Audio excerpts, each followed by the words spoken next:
Hello. Hey, how you doing? Good. How are you? Doing well. So, may I ask for your name? Dylan Savage. All right. So, Dylan, what do you do?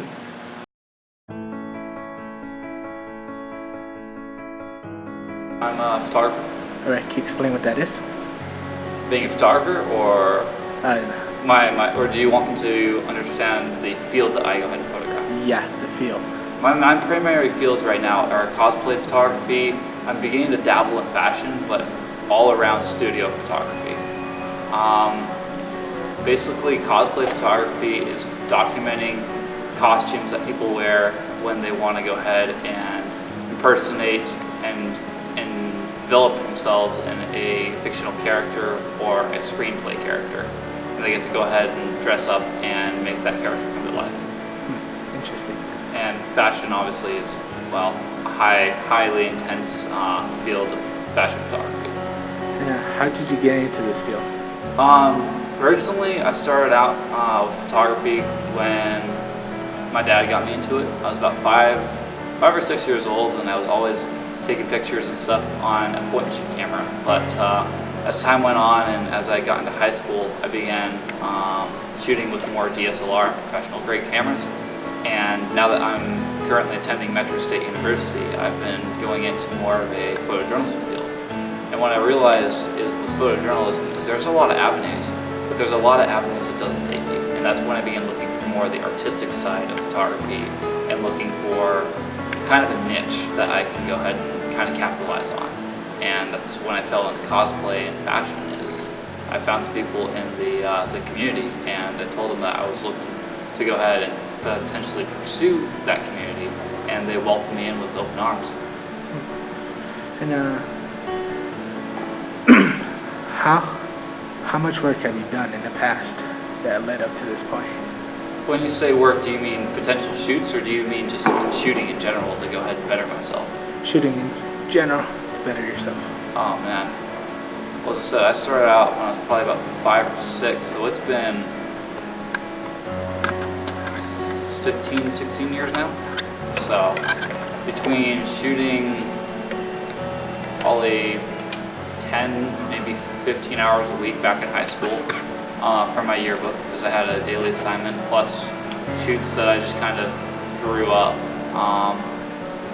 I'd say 1,500 hours, maybe. All right. But Where do you see yourself in the future in photography? I hope to continue in my pursuit of fashion and cosplay photography. I hope by the time I'm 30, I can go ahead and have my own standing business that pays for itself.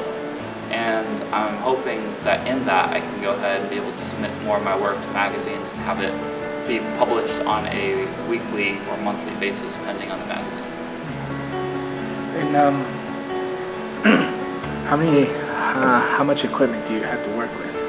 As you can see, the setup, it's pretty expansive, and this is only my mobile setup. I have the rest of my studio equipment at home, which includes another light modifier that's it's about a 5 foot by 5 foot Octabank, so it's kind of like that, but it's more octagonal, for lack of a better word.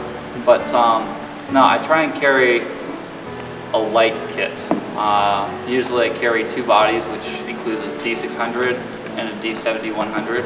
My lenses are usually 2 wide angles between 24 and 35, a prime 50mm that's like right in the middle, and then a telephoto 80-200 2.8, so I can get a little bit of distance from my model, but give it a little bit of more of a compressed look, so it's not so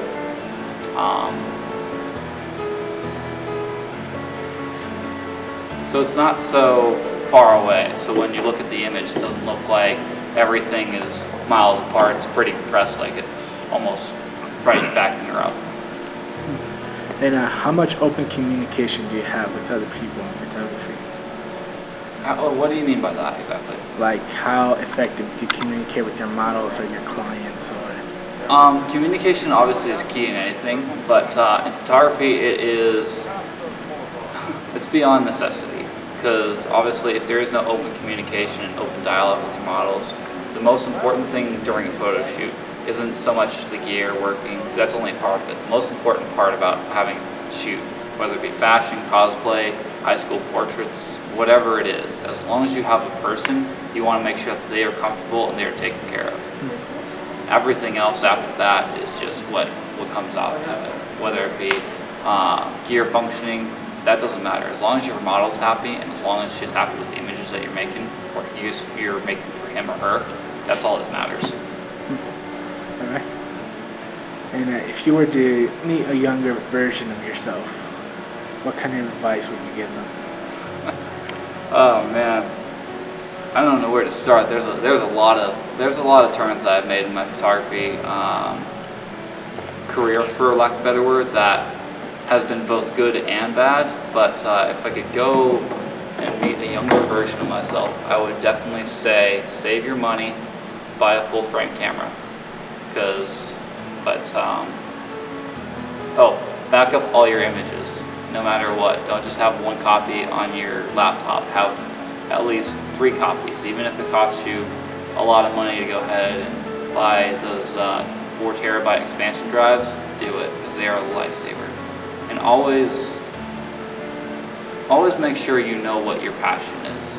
Don't shoot something because you have to. Shoot it because you want to. Really live your life by what we grew up with, which was, if you enjoy what you do, you'll never work a day in your life. I enjoy my job.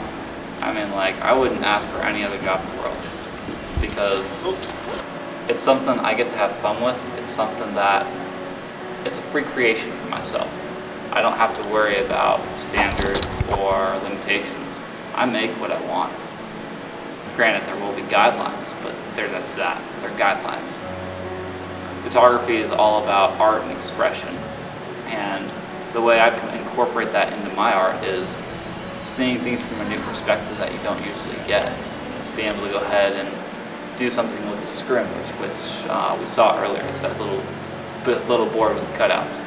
Most people can go ahead and do that because they buy them. But all my stuff, aside from my professional lighting gear, I make myself. Any scrims, gobos, I put everything I have into my art, and that's what makes me very proud of it.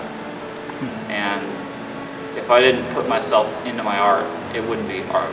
It wouldn't be art. It'd be just mindless expression. But since I'm putting myself, my soul, my hard work, and all my efforts into it, that's what makes it mine.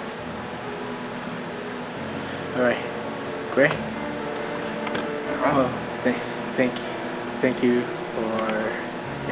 for doing the interview. Thank you for having me. Much appreciated. All right, and I wish you luck in your field. Thank you very much.